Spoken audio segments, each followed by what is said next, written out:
آہستہ آہستہ اس جگہ سے پاس پہنچ گیا تو آواز تیز ہوتی گئی اور چیخوں میں اضافہ ہوتا گیا، اور ایک مرد کی اور ایک عورت کی آواز آ رہی تھی۔ عورت چیخ رہی تھی اور اس کی دبی دبی چیخیں سنائی دے رہی تھیں۔ میرے ہاتھ میں اس وقت کسی والا بالا تھا۔ میں محتاط انداز میں قدم بڑھا رہا تھا اور پھر مجھے کسی کی ٹانگیں ہوا میں نظر آئیں اور ایک مرد جو کہ کپڑوں سے آزاد تھا کسی کے اوپر جھکا ہوا نظر آیا اور آگے پیچھے ہو رہا تھا۔ پہلے تو مجھے کچھ سمجھ نہ آئی۔ میں سمجھا مرد نے عورت کو قابو کر رکھا ہے اور اس کو مارنے کے لیے پکڑ رکھا ہے، کیونکہ میری زندگی کا پہلا سین تھا ایسا۔ لیکن میں نے آگے بڑھ کر دیکھا تو عورت اور مرد دونوں برہنہ تھے۔ میں نے پہلی بار کسی عورت کو اس حالت میں دیکھا۔ یہ سین دیکھتے ہوئے میرے جسم میں کرنٹ دوڑنا شروع ہو گیا اور میرا جسم پسینہ پسینہ ہونا شروع ہو گیا۔ یہ نہیں تھا کہ میں نے کبھی اس کام کا سنا نہیں تھا یا معلومات نہیں تھی۔ کالج میں پڑھتے ہوئے اور عمران جو کہ میرا کزن ہے سے بہت کچھ سنا تھا، لیکن آج پہلی بار دیکھ رہا تھا۔ میں شور مچانا چاہتا تھا لیکن میرے حلق سے آواز نہیں نکل رہی تھی۔ پھر عورت نے زور سے چیخ ماری اور ساتھ ہی مرد اس کے اوپر گر گیا۔ مرد اوپر اٹھا تو عورت کی نظر مجھ پر پڑی اور وہ چیخ پڑی۔ یہ تو مسکان تھی، میرے چچا کی بیٹی اور عمران کی بہن، اس وقت میرے سامنے پڑی تھی۔ مسکان کے چیخنے پر سجاد خان سردار کے چھوٹے بیٹے کی نظر مجھ پر پڑی تو ایک بار تو وہ گھبرا گیا اور مسکان نے بھی جلدی اپنے آپ کو ڈانپنے کی کوشش کی۔ سجاد خان کڑک آواز میں، تم کون ہو اور یہاں کیا کر رہے ہو؟ مسکان جو خود کو سنبھال چکی تھی بولی، یہ میرے چچا کا بیٹا ہے۔ سجاد خان پریشان ہو گیا۔ میں اب تک سنبھل چکا تھا اور بولا، یہ کیا ہو رہا ہے؟ تم میری کزن کے ساتھ یہ کیا کر رہے ہو؟ میں ابھی سب کو بلا کر لاتا ہوں۔ جب میں نے بولا تو مسکان گھبرا گئی تو جلدی سے بولی، مجھے معاف کر دو، کسی کو مت بتانا، میں بدنام ہو جاؤں گی۔ سجاد خان بولا کہ اگر تم نے کسی کو بتایا تو میں تم کو موت کی سزا دوں گا۔ میں نے کہا، تم غلط کر رہے تھے اور میں بتاؤں بھی نہ۔ سجاد خان بولا، میرا کچھ نہیں جائے گا، تم کا چچا کی بیٹی بدنام ہو جائے گی۔ مجھے بھی سمجھ آ گئی، یہ تو پہلے ہی بدنام ہے، سب جانتے ہیں۔ لیکن مسکان اور اس کے ساتھ دیکھ کر میرا خون کھول رہا تھا۔ میں بولا، آپ سردار کے بیٹے ہو، اس کا مطلب ہے جو مرضی کرو گے۔ سجاد خان بولا، اب جو ہو چکا ہے بھول جاؤ ورنہ پچھتاؤ گے۔ میں نے بولا، تم نے مسکان کے ساتھ زیادتی کی ہے۔ تو سجاد خان بولا، میں نے اس کے ساتھ زیادتی نہیں کی، اس کی مرضی سے کیا ہے، اور دیکھو اس کو بدنام کرنا چاہتے ہو تو کرو۔ اگر تم خاموش رہو گے تو تم کو ہی فائدہ ہوگا۔ میں بولا، میرا کیا فائدہ ہوگا؟ بولا، میں سردار کا بیٹا ہوں، مجھ سے دوستی ہو جائے گی تو تم فائدے میں رہو گے، اور اگر دشمنی کرو گے تو پھر پچھتاؤ گے۔ میں سمجھتا تھا کہ سرداروں سے دشمنی نہیں کر سکتا۔ مسکان جو کہ ابھی بھی برہنہ تھی، صرف اپنے دوپٹے سے خود کو ڈھک لیا تھا۔ میری نظر بار بار اس کے جسم پر جا رہی تھی جو کہ سجاد خان نے نوٹ کر لی۔ بولا، لگتا ہے لڑکی پسند آ گئی ہے۔ میں نے شرم سے نظریں جھکا لی۔ مسکان بولی، یہ بڑا شریف لڑکا ہے، کئی کزنوں نے اس پر ڈورے ڈالنے کی کوشش کی لیکن اس نے تو جیسے قسم کھا رکھی ہے پارسائی کی، لیکن کچھ دیر پہلے تو اپنا ہاتھ میں پکڑ رکھا تھا، مجھے دیکھ کر اب پھر پارسا بن رہا ہے۔ جہانگیر بولا، پہلا فائدہ تو ابھی دے سکتا ہوں، اس سے تم کا بھی کروا سکتا ہوں۔ یہ بات جیسے ہی سجاد خان نے بولی ویسے ہی میری اور مسکان کی نظریں آپس میں ملیں۔ اور دوسرا میری دوست بن جاؤ گے، اور میرا دوست بننے کے لیے لوگ ترستے ہیں۔ مجھے حویلی دیکھنے کو شوق تھا، لیکن ایک سردار میرا دوست بن رہا تھا، میں سوچ بھی نہ سکتا تھا۔ میں نے کہا مجھے آپ کی دوستی منظور ہے۔ سجاد خان خوش ہو کر بولا یہ ہوئی نا بات، ہاتھ بڑھاؤ۔ مجھے نہیں پتا تھا کہ سجاد خان کی دوستی مجھے کہاں لے کر جائے گی، اور سجاد خان مجھ جیسے لڑکے سے کیوں دوستی کر رہا تھا، لیکن اس وقت اس بات میں خوش تھا کہ اب سردار سجاد خان میرا دوست تھا۔ میں معصوم تھا، ان چیزوں سے پاک تھا۔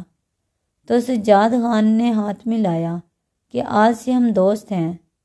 پھر مسکان کو بولا بھئی اب یہ میرا دوست ہے، اس کی خاطرداری کرو۔ میں نے مسکان کی طرف دیکھا تو اس نے دوپٹہ چھوڑ دیا۔ اب اس کا سفید جسم، جسے دیکھ کر مجھے کچھ ہونے لگا۔ جہانگیر نے کہا آگے بڑھو اور اپنی حسرت پوری کر لو۔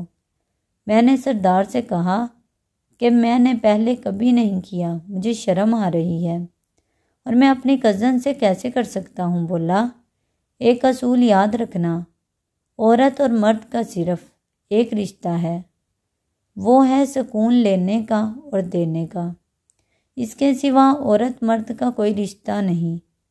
مسکان کے سامنے ایسی باتیں سن کر مجھے جھٹکا لگا، اور مسکان مجھے ہی دیکھ رہی تھی۔ مسکان بولی یہ کچھ نہیں کرے گا، بڑا پارسا ہے۔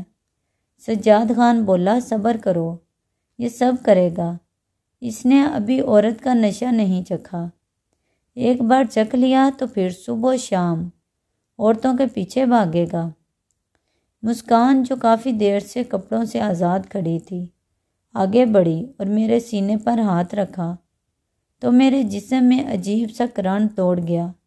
حالانکہ نور آپی اور سویرا تو مجھے اکثر ہاتھ لگاتے تھے، لیکن ایسا کبھی محسوس نہ ہوا تھا۔ لیکن آج پتہ نہیں کیوں جسم میں عجیب سا سرور پیدا ہو گیا۔ مسکان اب آگے بڑھ رہی تھی اور بالکل میرے جسم سے ٹچ ہو گئی۔ اس کا قد 5.5 فٹ ہوگا۔ اس کی گرم سانسیں میری گردن اور سینے سے ٹکرا رہی تھی، اور مجھے بہت عجیب لگ رہا تھا، اور میرے دماغ میں وہ سارے خیال آ رہے تھے جو اکثر سننے کو ملتے تھے کہ سجاد خان نے فلاں لڑکی کے ساتھ ایسا کام کیا، فلاں کے ساتھ دیکھا گیا۔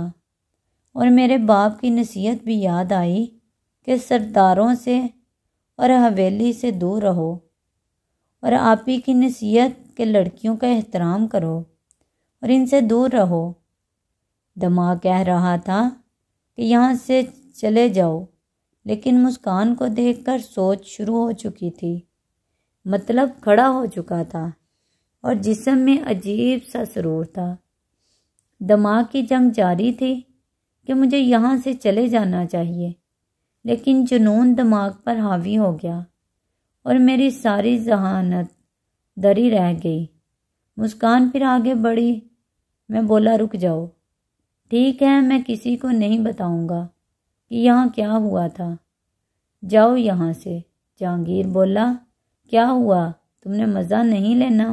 میں بولا نہیں، مجھے ایسا گندا کام نہیں کرنا۔ بولا یہاں یہ سب کرتے ہیں، گندا کہاں سے ہے، اس میں تو بہت مزہ ہے، ایک بار کر کے تو دیکھو۔ میں بولا مجھے نہیں کرنا۔ مسکان اور سجاد خان پریشان ہو گئے کہ کہیں بتا نہ دوں۔ میں بولا تم لوگ فکر نہ کرو، میں کسی کو نہیں بتاؤں گا۔ مسکان بولی یہ بڑا پارسا بن رہا ہے، ایسے نہیں مانے گا۔ ابھی ہم یہ بات کر رہے تھے کہ باہر سے میرے نام کی آواز آنے لگی۔ ہم کافی دیر سے یہاں تھے اور میں نے پانی لگایا ہوا تھا۔ ابو مجھے ڈھونڈ رہے تھے۔ میں پورا ہوش میں آ گیا اور میرا سارا جوش بیٹھ گیا۔ میں جلدی سے باہر بھاگا۔ جہانگیر اور مسکان مجھے پیچھے سے آوازیں دیتے رہے، لیکن میں باہر آ گیا۔ سامنے ابو تھے، بولے اندر کدھر گئے تھے؟ میں نے بولا میں پیشاب کرنے گیا تھا۔ گاؤں میں لوگ اکثر صبح فصلوں میں ہی جاتے ہیں۔ ابو چلے گئے بن باندھ کر، آ جاؤ کھانا کھا لو۔ اتنے میں مسکان اور سجاد خان بھی باہر آ گئے، اور سجاد خان بولا اب تم نے دوستی کی ہے تو کسی کو مت بتانا۔ میں بولا نہیں بتاتا۔ اور مسکان اب پورے کپڑوں میں تھی اور سر پر دوپٹہ لیا ہوا تھا۔ ایسا لگ رہا تھا جیسے اس جیسی شریف کوئی نہیں۔ مسکان پھر بولی کہ کسی کو مت بتانا، میں بدنام ہو جاؤں گی۔ تم جو کہو گے میں کروں گی۔ میں نے بولا جاؤ بعد میں بات کریں گے۔ وہ چلے گئے اور میں ابو کے پاس آ گیا، جہاں وہ درخت کے نیچے بیٹھے کھانے پر میرا انتظار کر رہے تھے۔ مجھے بار بار مسکان کا جسم یاد آ رہا تھا اور اپنے ہاتھ میں ابھی اس کا جسم محسوس ہو رہا تھا۔ خیر جیسے تیسے کر کے میں نے کھانا کھایا، ابو کو بتایا کہ میری طبیعت خراب ہے، گھر آ گیا۔ جب گھر میں داخل ہوا تو سامنے ہی مسکان سویرا اور پائل سے باتیں کر رہی تھی۔ اس کو دیکھ کر میرا حال پہلے سے پھر خراب ہونے لگا۔ سویرا بولی بھائی خیر ہے؟ آج اتنی جلدی؟ میں نے بولا میری طبیعت خراب ہے، اس لیے ابو نے مجھے گھر بھیج دیا۔ کیا ہوا بھائی؟ میں نے بولا کچھ نہیں، سر درد ہے۔ مسکان فوراً بولی میں سر دبا دوں؟ میں بولا نہیں، تھوڑا آرام کروں گا تو خود ہی ٹھیک ہو جائے گا، اور جلدی سے اندر جا کر لیٹ گیا۔ مسکان اور سویرا باہر باتیں کر رہی تھی۔ سویرا بولی بھائی آج گھر کیسے آ گیا؟ حالانکہ اگر طبیعت خراب بھی ہو تو بھائی گھر نہیں آتا۔ مسکان بولی لگتا ہے باہر کوئی بھوت دیکھ لیا ہے جو ایسی حالت ہو رہی ہے۔ حالت تو میری بھوت والی ہی تھی، جیسے سچ کا بھوت دیکھ لیا ہو۔ پہلی دفعہ کسی لڑکی کو ایسی حالت میں دیکھا، وہ بھی اپنی ہی کزن یعنی چچا کی بیٹی کو۔ بیٹھ تو کسی طرح خود کو کنٹرول کر لیا شرم کی وجہ سے، پر کمرے میں جیسے ہی آیا تو عجیب سا احساس ہو رہا تھا۔ بار بار مسکان یاد آ رہی تھی اور خود سے ہی اپنے آپ کو سکون دینے کا سوچنے لگا۔ ابھی ہاتھ ڈالا ہی تھا، اچانک دروازہ کھلا اور پائل اور مسکان اندر داخل ہوئیں۔ جیسے ہی ان کی نظر مجھ پر پڑی تو دونوں کا منہ کھلا کا کھلا رہ گیا۔ دونوں کی نظریں میرے پر تھیں۔ میں نے جلدی سے شلوار اوپر کی تو دونوں کو ہوش آیا اور وہ جلدی سے باہر بھاگ گئی۔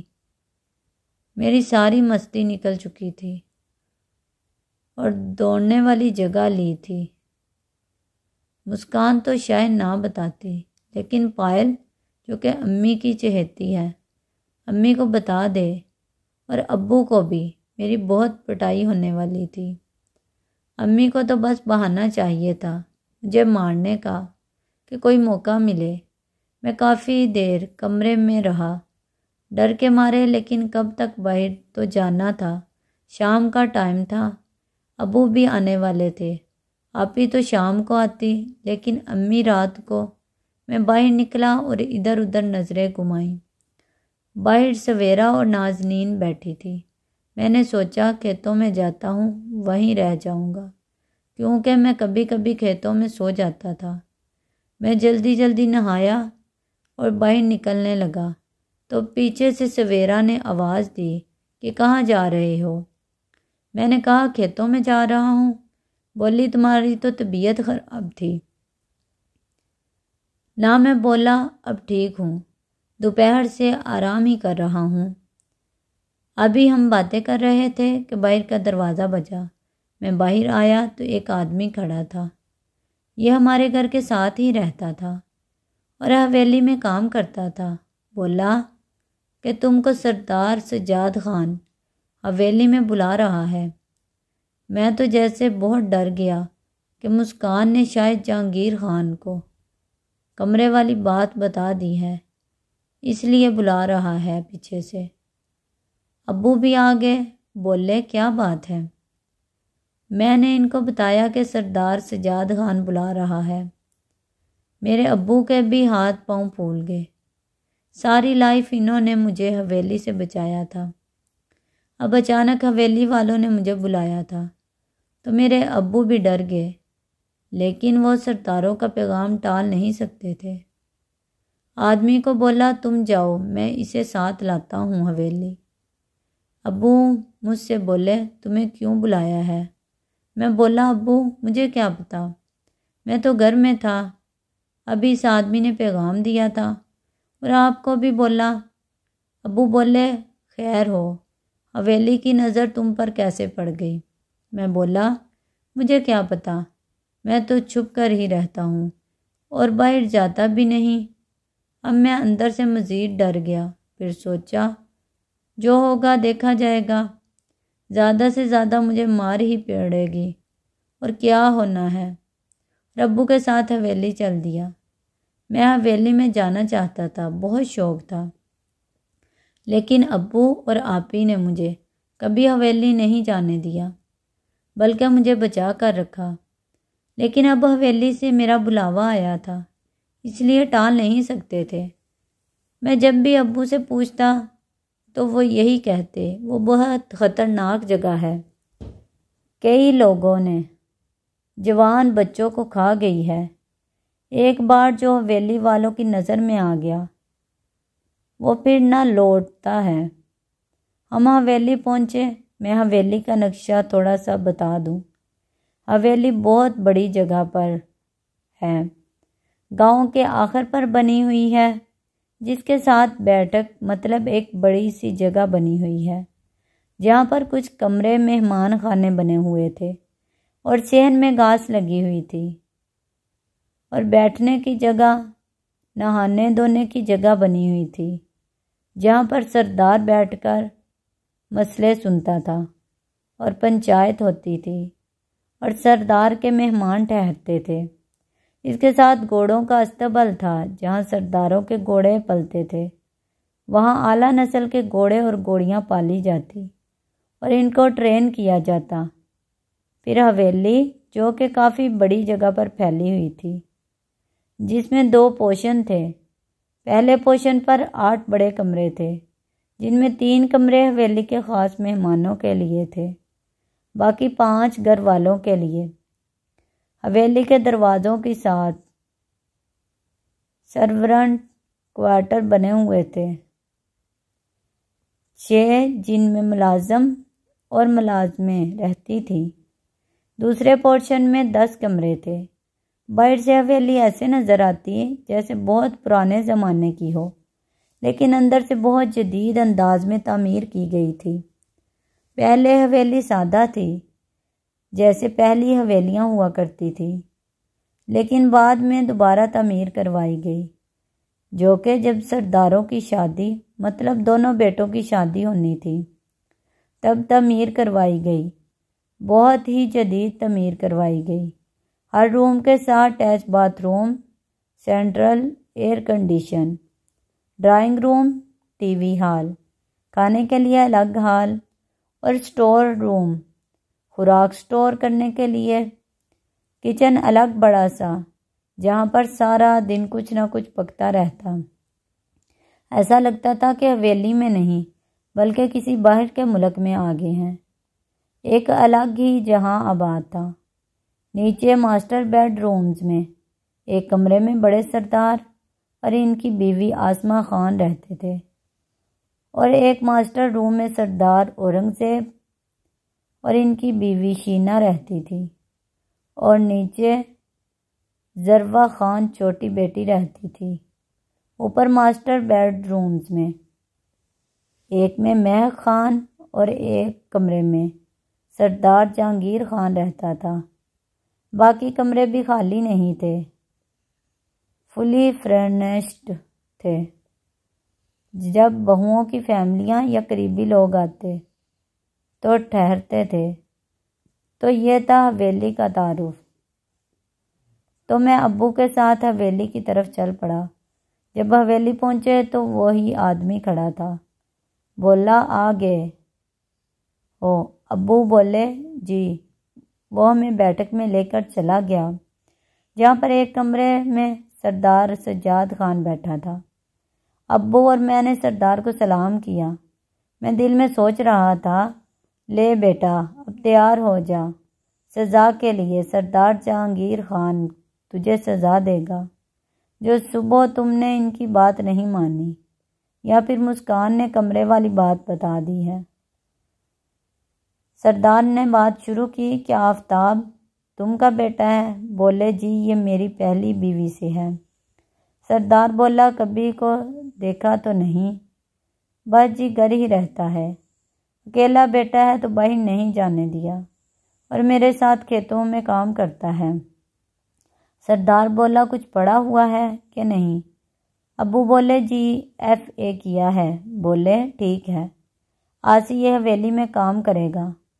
میں نے پتہ کروایا ہے کہ یہ بہت اچھا ہے، پہلوان بھی ہے اور محنتی بھی ہے، تو آج سے حویلی میں کام کرے گا۔ ابو بولے سردار صاحب اگر یہ یہاں کام کرے گا تو میرے ساتھ کھیتوں میں کام کون کرے گا جی؟ میں تو بوڑھا ہو چکا ہوں، یہی کام کرے گا۔ سردار بولا تم ہماری زمین پر کام کرتے ہو، اگر زمین ہی واپس لے لوں تو کس پر کام کرو گے؟ وہ بولے سردار صاحب ایسا مت کریں، ہمارے پاس اور کوئی کام نہیں ہے۔ تو سردار بولا تو پھر اگر زمین رکھنی ہے تو اس کو حویلی پر بیچ دو۔ اب ابو کے پاس اور کوئی چارہ نہیں تھا۔ بولے کیا کام کرنا ہوگا؟ بولے اسے حویلی کے کام کرنے ہوں گے، اس کو گارڈ کی ٹریننگ بھی دی جائے گی، ڈرائیوری بھی سکھائی جائے گی اور گھوڑا سواری بھی۔ اب سے حویلی کی خدمت کرے گا، اور اگر اس کو پڑھنے کا شوق ہوا تو میں وعدہ کرتا ہوں اس کو پڑھاؤں گا بھی۔ تم فکر نہ کرو، اس کی ذمہ داری اب میری۔ وہ خاموش ہو گئے کیونکہ ان کے پاس کوئی چارہ نہ تھا اور وہ بار بار مجھے دیکھ رہے تھے۔ میرے دل سے اب ڈر نکل گیا تھا کہ مجھے سزا دی جائے گی۔ وہ بولے کل سے اس کو حویلی بیچ دینا، میں غفورے کو کہہ دوں گا اس کو سب سکھا دے، پہلے اس کو حویلی کے ادب وغیرہ اور ٹریننگ دی جائے گی، پھر اس کو حویلی میں کیسے کام کیا جاتا ہے وہ سکھا دے گا۔ جب اس کی تربیت مکمل ہو جائے گی تو اس کو حویلی میں کام پر لگا دیں گے۔ ایک بات اپنے بیٹے کو سمجھا دینا، اور تم بھی جانتے ہو کہ یہ جتنا اچھا کام کرے گا اتنا تم کو انعام مل جائے گا۔ اگر اس نے دھوکہ دیا تو اس کو سزا اس کو نہیں تم کو ملے گی۔ ابو بولے جی میرا بیٹا بہت محنتی اور سمجھدار ہے، ایک بار جو سمجھایا ہے وہ کبھی نہیں بھولا، آپ کو شکایت کا موقع نہیں ملے گا۔ میں اب اندر سے بہت خوش تھا کہ میں اب حویلی میں کام کروں گا اور حویلی کا خاص آدمی بنوں گا۔ مجھے غفورے عرف غفور خان کا پتہ تھا۔ وہ گاؤں میں حویلی کا خاص آدمی تھا اور بہت ہی خوشحال تھا۔ اس کی اپنی حویلی تھی، بڑی سی، اور زمین بھی جو اس کو حویلی والوں نے دی تھی۔ بھی اپنے معصوم دماغ سے خواب دیکھ رہا تھا کہ اب میں بھی کام کروں گا اور میں بھی خوشحال ہو جاؤں گا اور اپنی بہنوں کے لیے کچھ کر سکوں گا۔ لیکن یہ سب خواب تھا جس کا ابھی حقیقت سے کوئی واسطہ نہ تھا۔ لیکن میری کامیابی کی پہلی سیڑھی شاید یہیں سے شروع ہوئی۔ بولے اب جاؤ، کل اس کو بیچ دینا۔ اور میرے ابو کے تو اس وقت ہاتھ پاؤں پھولے ہوئے تھے کہ ایک ہی بیٹا تھا، وہ بھی حویلی والوں نے چھین لیا ہے اور وہ کچھ کر بھی نہیں سکتے تھے۔ ابو واپس مڑے تو سردار سجاد خان نے مجھے اپنے پاس آنے کا کہا۔ بولے اور آہستہ سے بولے دوستی یاد ہے نا؟ نہ میں بولا جی۔ بولے مجھے تم جہانگیر کہہ سکتے ہو، میں نے تو اپنی دوستی تم کو دکھا دی، آج ہی حویلی میں بلا لیا اور کام دے دیا، نہ تم سارا دن کھیتوں میں ہی ہل چلاتے رہتے اور یہیں چلاتے چلاتے مر جاتے۔ میں نے تم کے بارے میں سب پتہ کروا لیا، تم تو بہت چھپے رستم ہو۔ مسکان نے سب بتایا ہے مجھے۔ مسکان کا نام آتے ہی اس کا جسم یاد آ گیا اور اس کے ہونٹ جو بہت ہی رسیلے تھے۔ میں نے بھی کہا جہانگیر میں بھی اپنی دوستی نبھاؤں گا۔ بولے یاد رکھنا۔ جہانگیر بولا کہ گاؤں کے بہت سے لوگ سردار کی دوستی کے خواہش مند ہوتے ہیں اور دن رات ایسا کرنے کا سوچتے ہیں کہ سرداروں کی نظروں میں آ جائیں، لیکن ہم دوست نہیں بناتے، لیکن میں نے تم کو دوست بنایا ہے۔ بولا اب جاؤ، کل آ جانا، میں نے غفورے کو کہہ دیا ہے، تم کو سب سمجھا دے گا۔ ابو جو کہ اپنی سوچوں میں کافی آگے جا چکے تھے، میں بھی بھاگ کر ان کے ساتھ مل گیا اور گھر کی طرف چل پڑے۔